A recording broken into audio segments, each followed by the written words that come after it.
Ngayon pong nalalapit na rin po, ang panahon ng pagdarasal ng Santo Rosario. Kailan po ba yon? Sa Oktubre.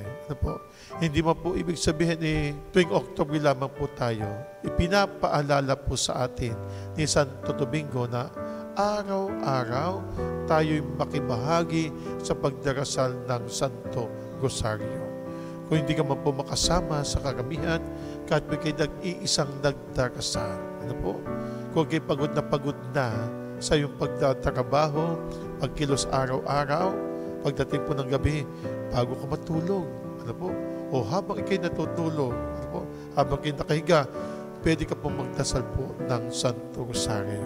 Muli, mga kapatid, sa paggunita po natin kay Santo Domingo na mayroong pusong busilak sa pakipag-ugnayan sa ating Panginoong Diyos sa tulong ng ating mahal na ina na hanginawa.